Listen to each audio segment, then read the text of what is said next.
شرط وحيد وضعه الزعيم عادل إمام للعودة إلى التمثيل مرة أخرى.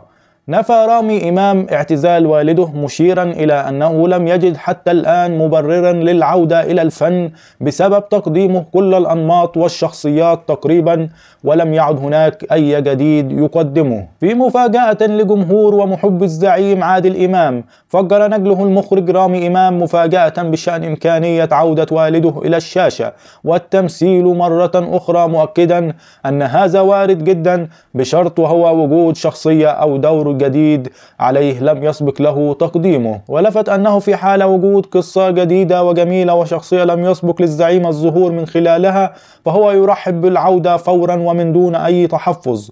ونفى نجل الزعيم أن يكون احتجاب والده وغيابه عن الساحة نتيجة تقدمه في العمر أو إصابته بأمراض الشيخوخة كما ترددت من الأقاويل، معتبرا أن مثل هذه الأقاويل تندرج تحت بند الشائعات التي أصبحت العائلة معتادة عليها. وقال رامي إنهم كأسرة عادل إمام أصبح لديهم مناعة ضد الشائعات، وأصبحوا معتادين عليها منذ صغرهم ولا يبالون بها. فمثلا حين كان والده يتناول عشاءه في مطعم فيقال على الفور إنه يمتلك ذلك المطعم، أو يقطن في شقة جديدة فيقال إنه يمتلك العمارة بأكملها.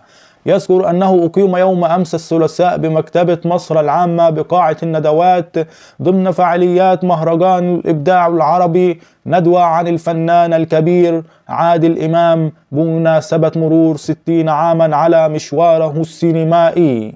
وكان ضيف الندوة الفنان تامر عبد المنعم رئيس البيت الفني للفنون الشعبية والاستعراضية، والذي يرتبط بعلاقة إنسانية وفنية ممتدة مع الفنان الكبير عادل إمام، وحكى فيها عن مشوار الزعيم الفني وأهم أعماله.